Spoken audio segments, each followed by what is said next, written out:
મોરબીના ભારતીય જનતા પાર્ટીના આ જે નેતા છે તેમના ઉપર હુમલો થયો છે। હવે વાત એવી હતી કે સોમનાથજીને તેઓ તેના પરિવારની સાથે દર્શન કરી અને પરત પાછા ફરતા હતા અને દ્વારકા તરફ જતા હતા। ત્યાર વચ્ચે જે આ સોમનાથથી આપણે નીકળીએ દ્વારકા તરફ એટલે જે પહેલું ટોલ નાકું આવે ત્યાં આ ઘટના બની છે। ટોલ નાકાના જે કર્મચારીઓ છે તેના વચ્ચે અને આ યુવક વચ્ચે બંને વચ્ચે ઘર્ષણ થયું અને તેમને ઉપર હુમલો કરવાનો પ્રયાસ કરવામાં આવ્યો છે। આ જે બવાલ હતી ત્યાં ફાસ્ટેગના લીધે થઈ હતી, ફાસ્ટેગના લીધે અને જે આ ટોલ નાકા છે તેના અધિકારીઓ વચ્ચે આ જે બબાલ છે તે થઈ હતી।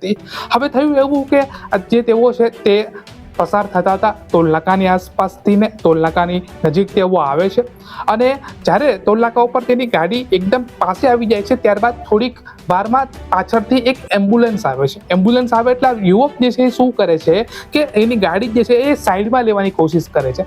ગાડી થોડીક એવી સાઈડમાં લીધી એટલે જે આ ટોલ નાકાના કર્મચારીઓ છે તેણે એવું કીધું કે તમારી પાસે ફાસ્ટેગ ને બધું ભલે હોય પરંતુ તમે બીજા રાઉન્ડથી પાછળથી ફરી પાછા બાજુની લાઈનમાં વયા જાઓ, ત્યાંથી તમે પસાર થઈ જાઓ।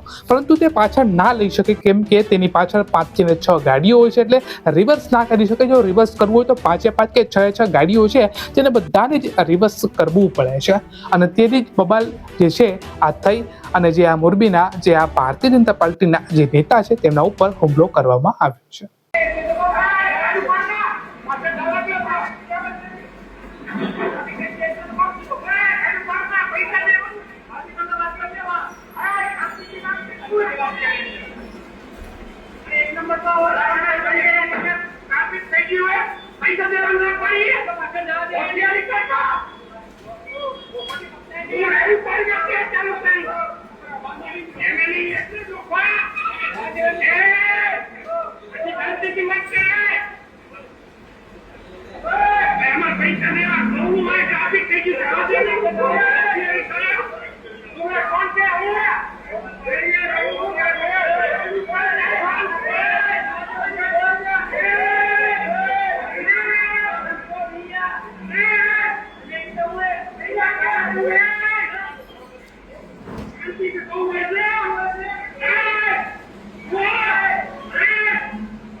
હવે તો ઉપસે બધું